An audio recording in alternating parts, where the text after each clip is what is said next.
Hi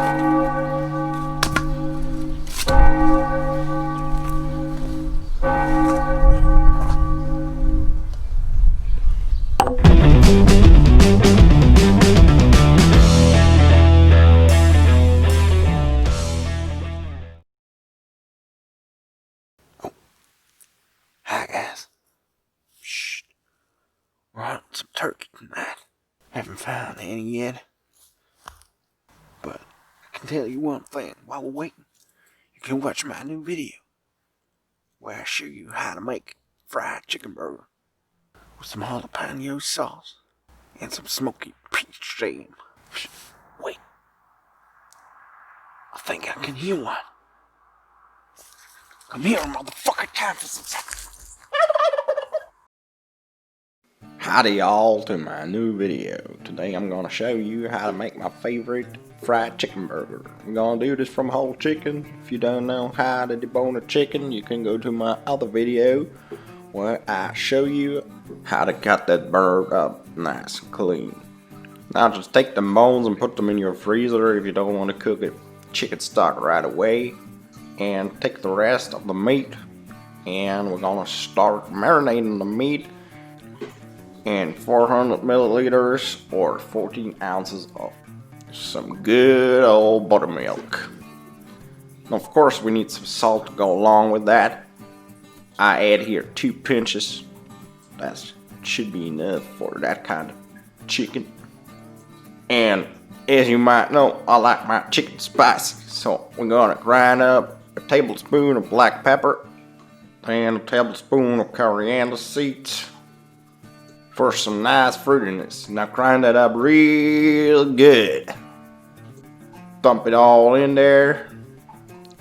Now I had my friend Jose grind me up some ancho chile, but you could also use some cayenne. And we're also gonna add a wee bit of garlic. Just roughly chop it and dump it all in there. Looking real nice. Damn. Now take your trusty knife and mix that through. And who dares to tell me that this doesn't already look nice? Now set the whole stuff aside, let it marinate for a couple of hours or even overnight if you want to do that. Now take around 6 to 8 peaches and make sure they're pretty ripe. Now we're gonna slice around the core to have them. So we're gonna create more surface area. We got more of that smoky flavor in there. And as you can see, the struggle is as real as it gets. Woo-wee! Now I already set up my smoker here, and you definitely need a fairly high heat here to get that stuff real brown and dark. So the sugar and the peach caramelizes and you get that nice Maillard reaction. Now set those up. If you have an offset smoker like me, if you don't, get one. No, just kidding. Take your kettle grill and do a 2 heat zone so you can smoke them over some indirect heat. So in the next part, I'm gonna tell you a secret. Take some chicken fat, you know, the one that we rendered from our chicken carcass, and get that heat up.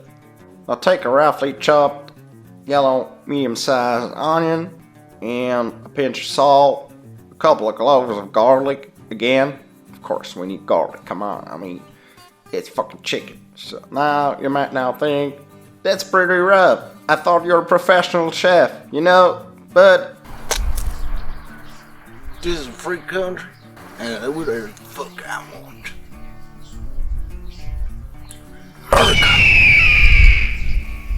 now once those onions are nice and shiny, take around 1.5 spoons of all-purpose flour and cook them up for around 2 to 3 minutes. You know, we're making a roux.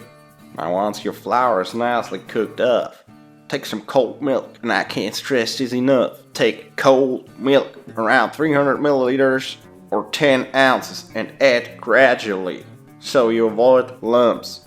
No lumps in my bechamel, and keep whisking that stuff. Keep whisking. Now you can see here that the sauce is quite thick already, So now, here's my little secret.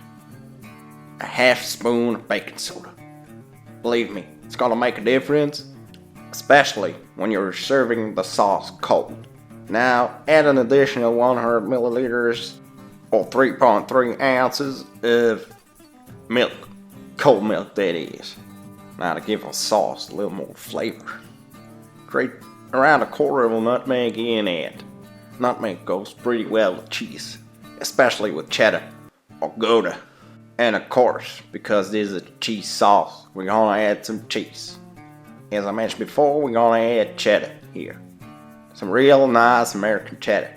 Now, I don't want any of you fudge nuggets just dumping it in there.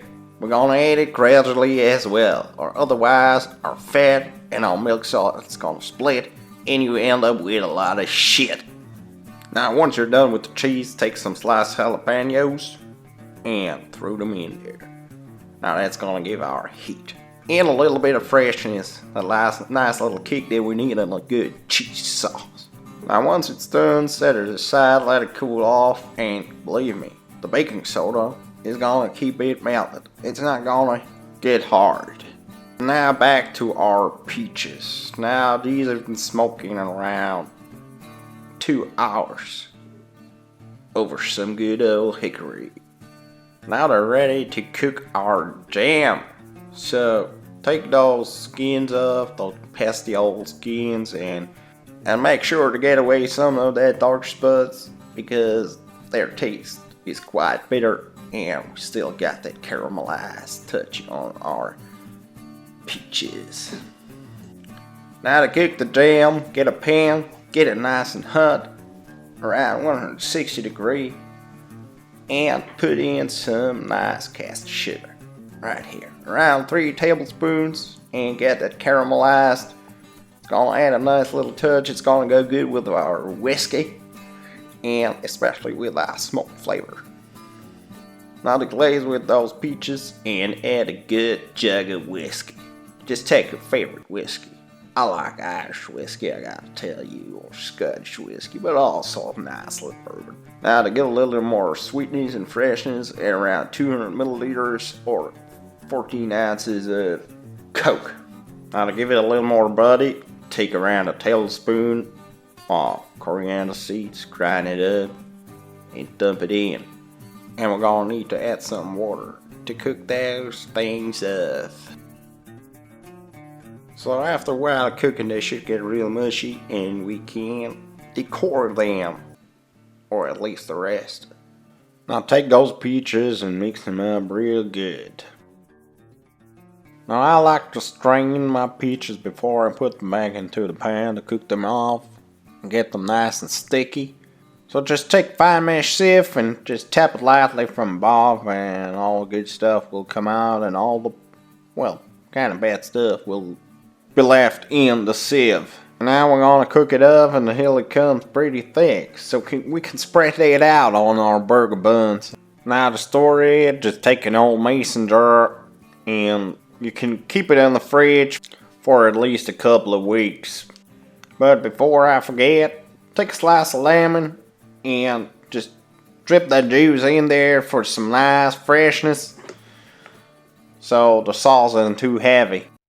Now to bread that chicken, just take a big old baking tray and we're going to use three cups of corn flour and 1 cup of all-purpose flour.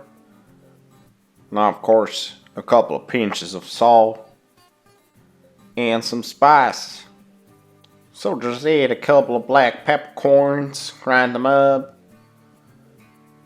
and of course, again, some of that ancho chile or cayenne.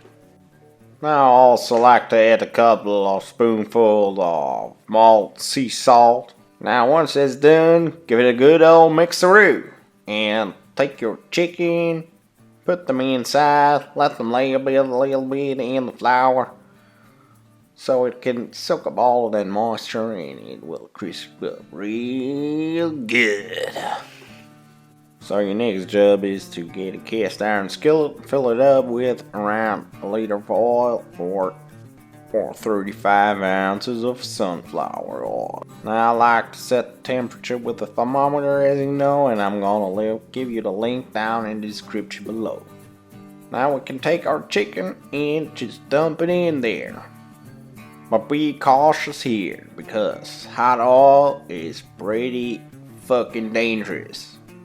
Now for the chicken breast, I always go to around 65 degrees Celsius or 150 degrees Fahrenheit. And for the thighs to around 70 degrees Celsius or 160 degrees Fahrenheit. Now next, get a non-stick pan and we can roast up some burger buns. Now I've got some pre-bought burger buns. Well, mainly because This is a free country and I can do whatever the fuck I want.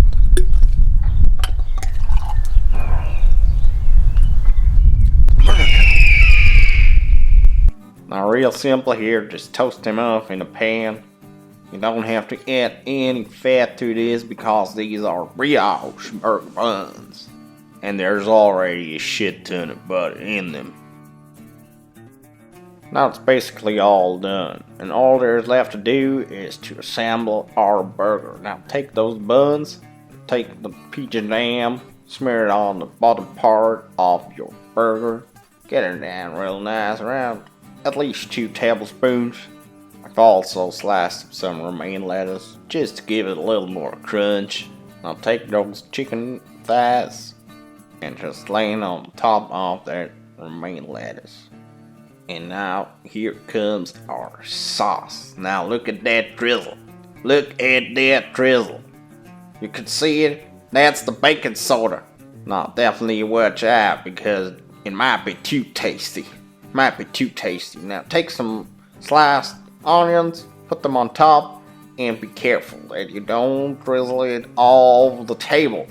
Well, there's nothing left to say here. That's it, folks. That's the burger. Now look at it. I might even give it a little kiss. Oh my god, just look at it.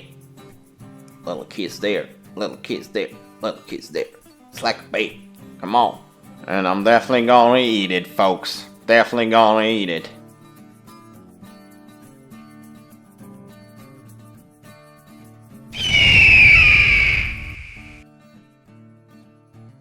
So I hope you guys liked the video. Make sure to like and subscribe. Hit that bell button for more. Check out my other videos. And see you next time. This is a free country. I can do whatever the fuck I want.